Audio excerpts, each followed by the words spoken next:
Qu'est-ce que ça veut dire? Le Cameroun n'a pas de cimenterie parce qu'une cimenterie, ça implique des gisements de matières premières, ça implique la transformation et les technologies de transformation modernes de ces matières premières, et enfin ça implique l'utilisation de la main-d'œuvre locale, experte, pour œuvrer dans ces industries modernes en ce qui concerne le secteur de la cimenterie.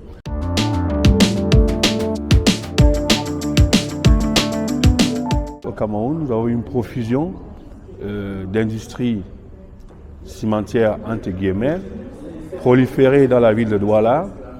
Et aujourd'hui, nous avons notamment des signes annonciateurs de troubles plus importants si rien n'est fait d'ici 2, 3, voire 5 ans maximum, notamment en matière d'approvisionnement en matières premières, parce que nous allons vivre, et c'est indiscutable, des pénuries liées au trafic ou alors à la saturation du port autonome de Douala, parce que malgré lui, c'est pas la faute au port autonome de Douala, mais c'est la faute à la dissémination de ces industries cimentières, soi-disant, sur la seule ville côtière de Douala.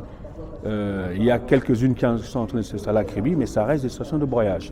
Si on veut véritablement développer l'industrie cimentière au Cameroun, il faudrait encourager ou obliger les industries à s'installer au nord Cameroun, où il y a des gisements qui ont été établis, qui ont été confirmés, qui ont été prouvés, qui pourront permettre de créer une meilleure chaîne de valeur, parce que les importations de clinker, ça mobilise des devises à n'en plus finir, alors que nous avons besoin de ces devises pour d'autres choses. Nous avons des matières premières, notamment le marbre dans le nord, Figuil et les environs, la Biou, il y a Betao, il y a plein de gisements qui ont été identifiés à Figuil, et ceux qui sont avertis le savent. Il faut encourager les industriels qui veulent s'intéresser dans le secteur cimentier à s'installer au nord.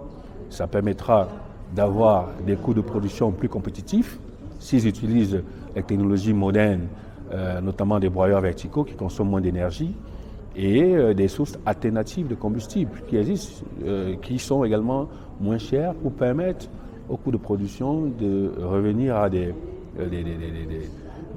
valeurs accessibles, à des coûts de revient compétitifs et pour les bourses des Camerounais.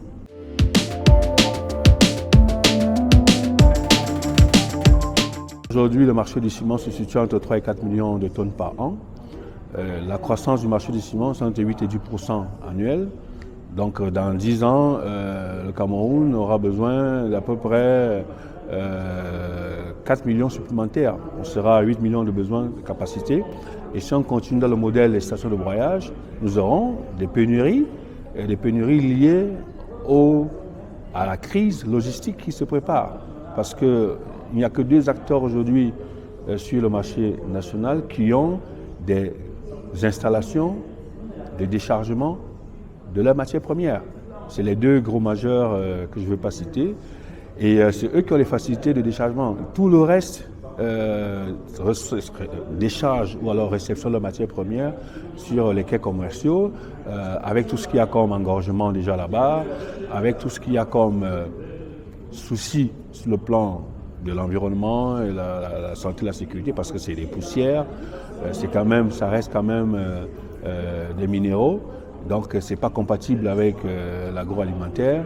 Donc il faudrait que justement on imagine des plateformes logistiques qui pourront permettre de désengorger le port de Douala et de créer une plateforme logistique qui pourrait approvisionner ces industries-là comme elles sont déjà installées.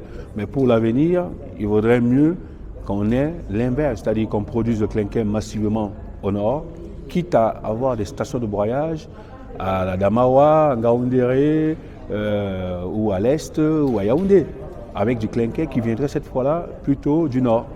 Le clinker aujourd'hui, l'importé vient de la Méditerranée, donc Turquie, Algérie, Maroc,